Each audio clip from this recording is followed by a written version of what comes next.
ठंडी ठंडी हवाएं चल रही थी। बहार का मौसम वादी नौ बहार में खुशी का पैगाम लाया था। जंगल का बादशाह काफी अरसे बीमार रहने के बाद सेहतयाब हुआ। सारे जानवर इसे सेहतमंद देखकर बहुत खुश थे।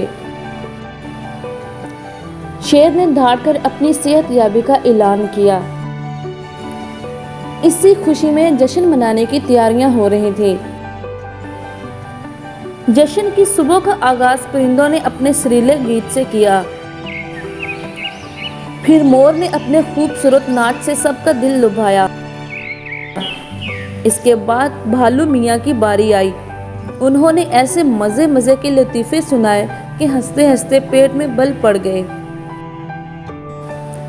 आखिर भी लोमड़ी को कहना पड़ा, बस करे भालू मियाँ, अब दूसरों को भी अपना कमाल दिखाने का मौका दें।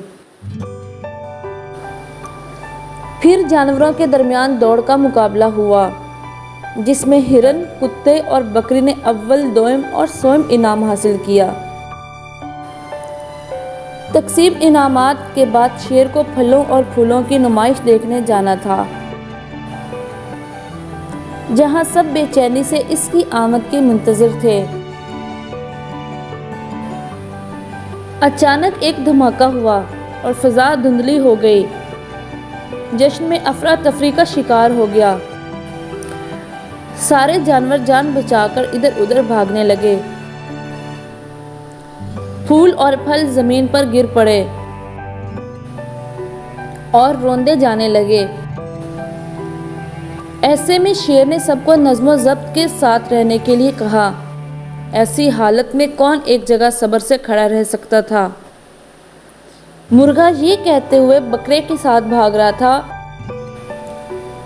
कि शेर की गूंजदार दहाड़ ने ठहरने पर मजबूर कर दिया। फिजा में धुंधलाहट कम हुई तो मंजर साफ होने लगा। शेर ने इर्द गिर्द नजर दौड़ाई तो बंदर जख्मी हालत में पड़ा नजर आया। इसके साथ ही सदाबहार का पौधा झुलसा हुआ था। शेर ने हकीम गिदड़ को इनकी मरहम पट्टी के लिए कहा।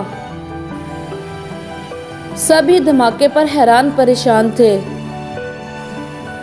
टंकी बंदरिया ने जान की अमान पाते हुए अर्ज किया, मंकू अक्सर जानवरों की दुनिया में जाता था।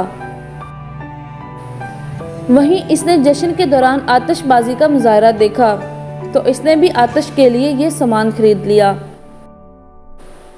जिस वक्त आप नुमाइश के लिए जाने वाले थे, इस वक्त वो इसी फन का मुजाहरा करने वाला था, मगर नासमझी की वजह से वो मिंकू के हाथ में ही फट गया। फिर जो हुआ आपके सामने है। शेर ने टंकी बंदरिया की बातें गौर से सुनी। फिर मंकू को समझाते हुए बोला, नकल के लिए भी अकल की जरूरत होती है।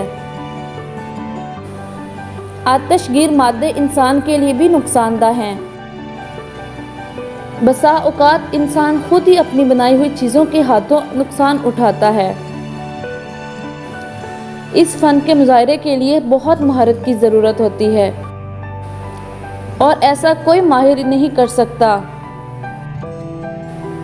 मिंकू ने आइंदा के लिए तौबा की कि वो ऐसी हरकत नहीं करेगा।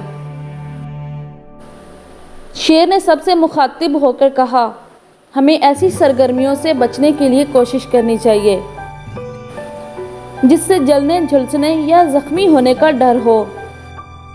हमें हर मुश्किल घड़ी में नज़्मो ज़ब्त के साथ मुत्तद रहना चाहिए।